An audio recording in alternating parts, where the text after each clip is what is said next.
cái mà Francis David với ni rukhian Delhi kam pandon ani tila tok mai boy team min ba hi pasari pa ni na cái là che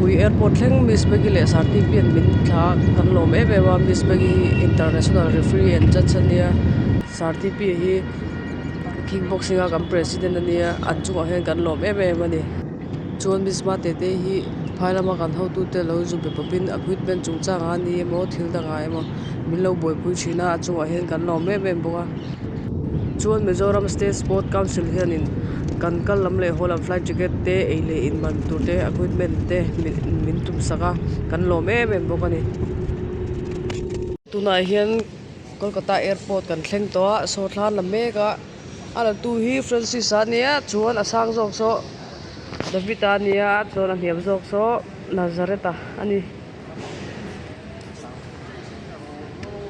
tiên kan nom char charanga dar li le achan le vela kan chuk le nga New Delhi dar sari vela kan thleng don ni so kickboxer ti da posin la reng mai ni nangi chaw em silo hi khala athi lo hi lo ai cho ro in dai lai cho tui te mai ni tu na hian dar li le min som thum pa ni kan khelna tur New Delhi kan pan dona dar sari vela kan thleng don ani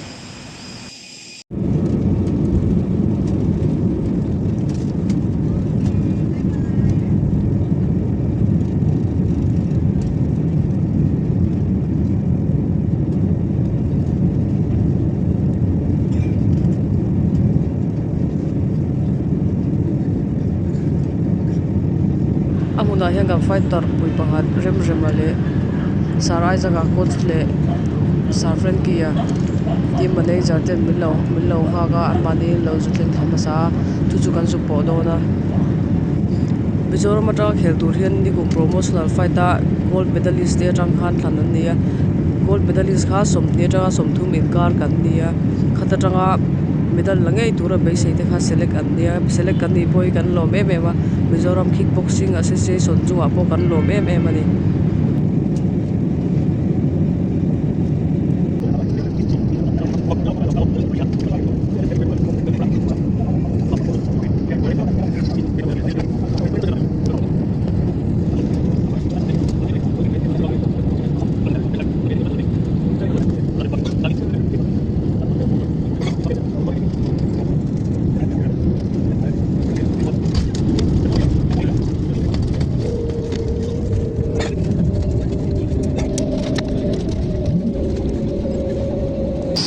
New Delhi kan thleng chia tuna hian zandar sari velani so ta so mutin kan mutin anora kan bugwa vel cái chào em chào lâu kan ai New Delhi chu i budan apui ve khop mai ik khel chak to em cho kai chak cho ai chak zo ngo Francis ilu trao te chang David ilu trao em hay chu trao mang tuna hian usiam pui te in kan pan meka zan khat kan ria ka atu isari February sa ni som hi pani hian kan khelna mun ku sariam kan pan to do na mai avot verek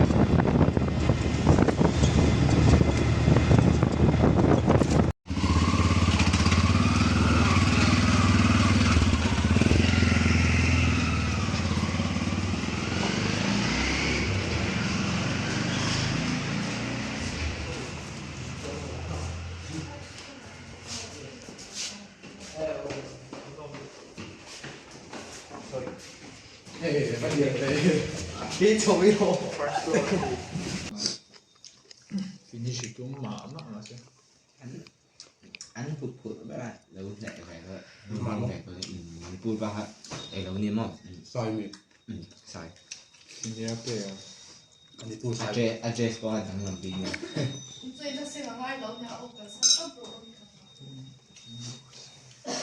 Anh đi tu sai tài bọn để cho nó sắpไปหาไม่แล้วพอผลวิ่งไปเจนเน็กลูกแฮนก่อนเวลาเลย số là số usiam pui nia mi za la men lo thenga kan ei le in dia na in kim min lo pe a fel e be wa chuwa kan lo e be ai cái sia ba ti don tu tu kin chu ka thian te anin dai ve ka ven wait lak ni nia ke chu hei ten ke ei chau mai do ni usiam pui nen chi kan ei do na ei chau mai do ni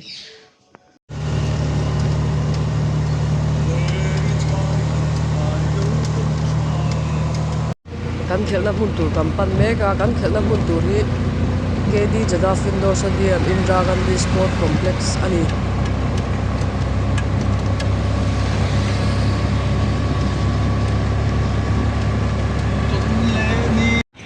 kan thleng ta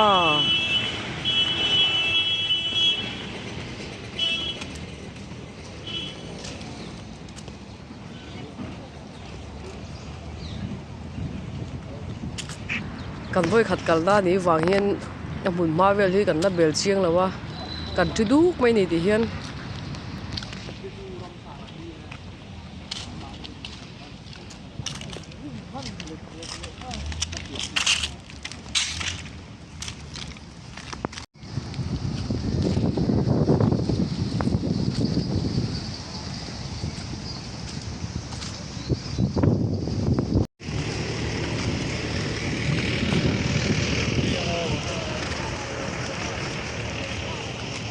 so athen chu peten ne ka an phur mel to khop mai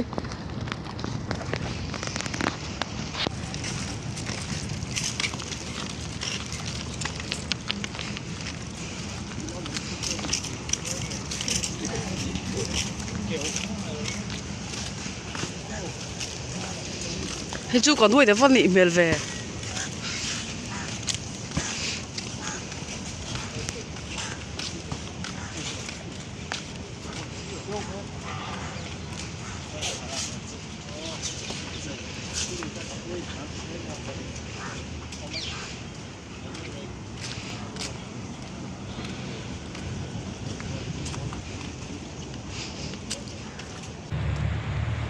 tí lại hàng gần lon xin đôn nhỉ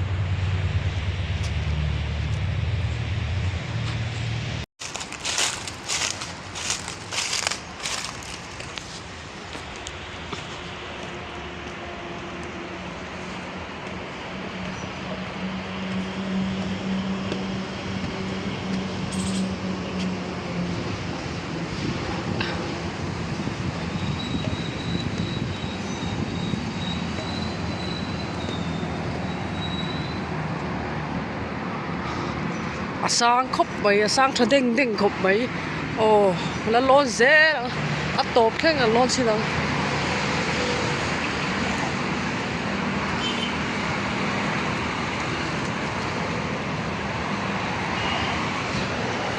hey thấy ra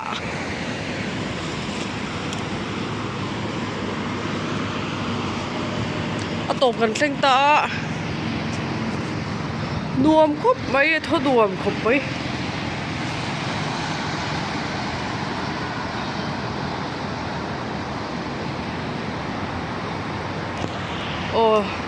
so ta lo lang so kam khel na stadium khania mo so a chung che lang thei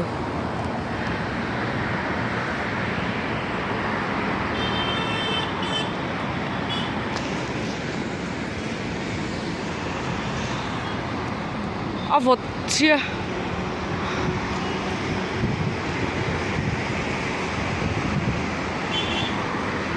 ole tu da chuan kan chuk fel ta tua chuan amun marvel kan lo phong mai mai don ni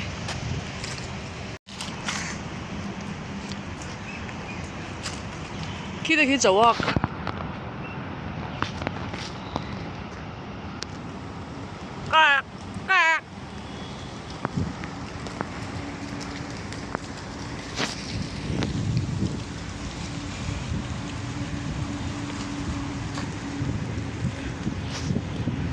à giao khóc bây ạ công ty đảng bốc xia bầu thị lấy bộ của bầu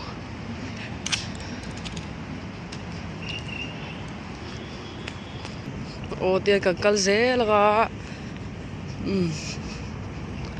hết tất cả hiện lụt chi nào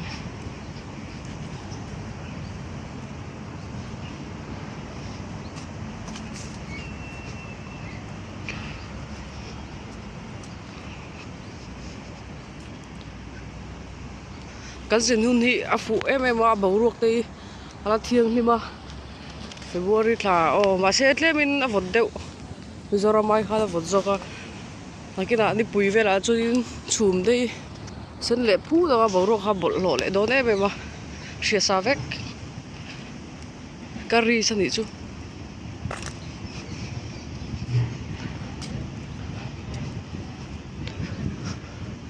hi kan khel na stadium junior kalau lut sinang tu na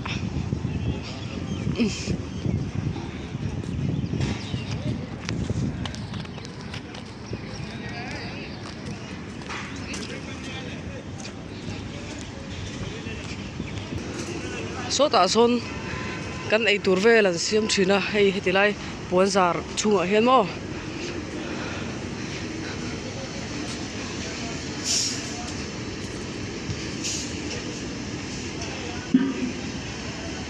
ta trăng hiền cả lụt mấy ngó lụt này tầm lụt tụi cả lụt này cô ai cô chuyên lụt na tầm lụt tụi bầu ôn lắm ô ta trăng hiền cả lụt sống so ta sống còn khét là tụi này mà ta trăng hiền cả lụt tăng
cho ăn đồ đôn mẹ cả đồ hơi rồi lên আমার দোকানে ফাইট আছে আমাকে 57 করে দিয়েছে em bố Iraq ফাউহিন পালিয়ে থাকে à châu là hoa rồi có ta กำแพงอันนี้เลยกำแพงสักปัญหา Iraq hao ở châu là hoa rồi có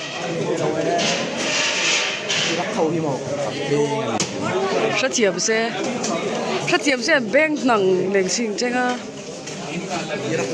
Ang tam ko. So, kan pen man ni bay. Yeah, guys. Ek to ye.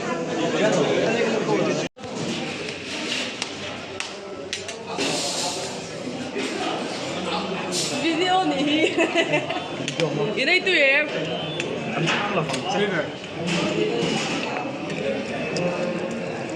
Mizoram team. Ani ko lawin dia team chung ko. Mizoram at Rangaron kal. India team. Irak khau te po an tama. Hetay. Pause. Ay post nak lo. Alatang. Alat kan caro. Ay post nak lo. Ay. Phải cho đây à đông thiếu đâu.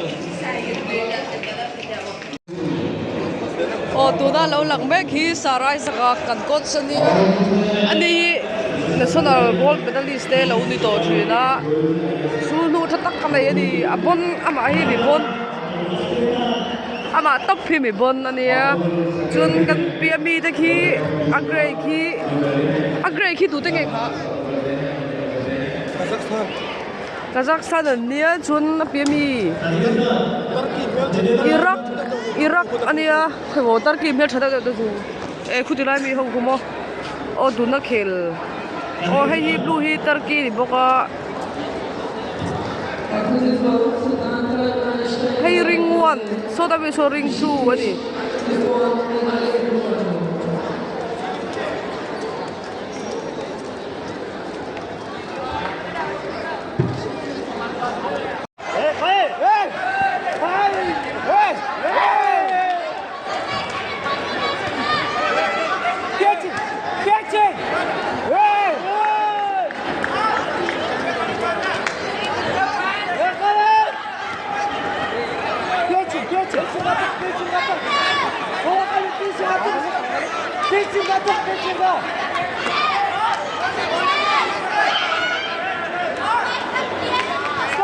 Stop!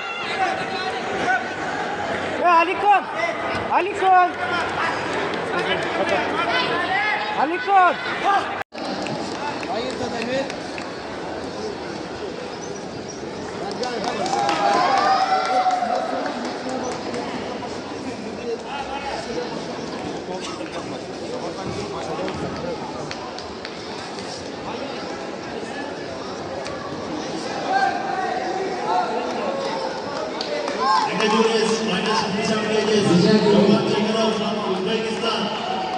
Vijan Giri, red corner. Jogandip, Maharashtra, blue corner. Tu na kwan Uzbekistan le Kazakhstan na impume ka chuan helam pang hi metami hi point fighting te so khel ka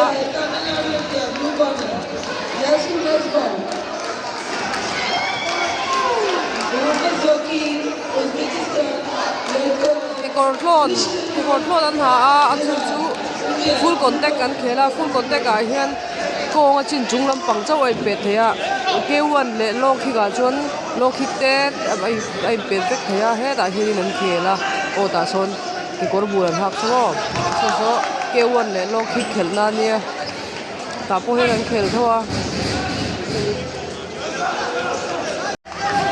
Francis support khel trep to thu kalmeka ring chua so na khel don ni so Francis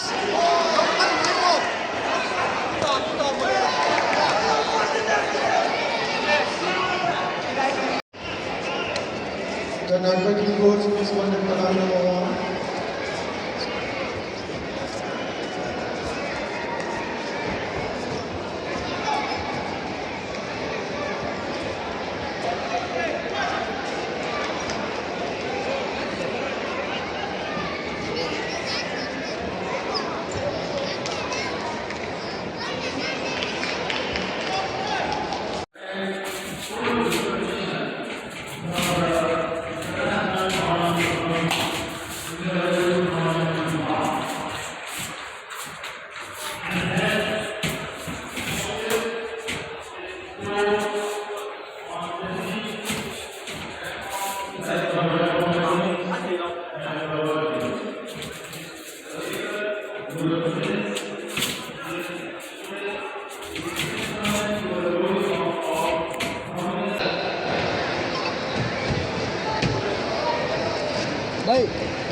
Match number कितना? Match number 10.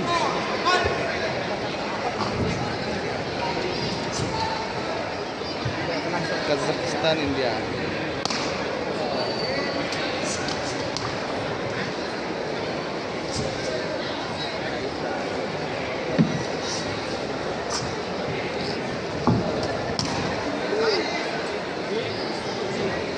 Menanami nomor pilih Cekar Mikuba.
Apa lian vak no no ni wa boy.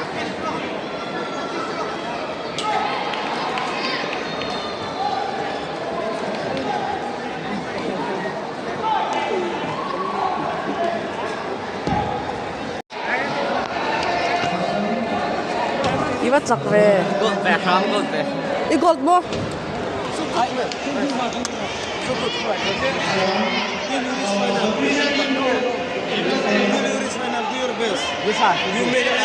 You Mizoram, Meghalaya, both together love. Okay, not like this, no. Okay. Real brother. Okay.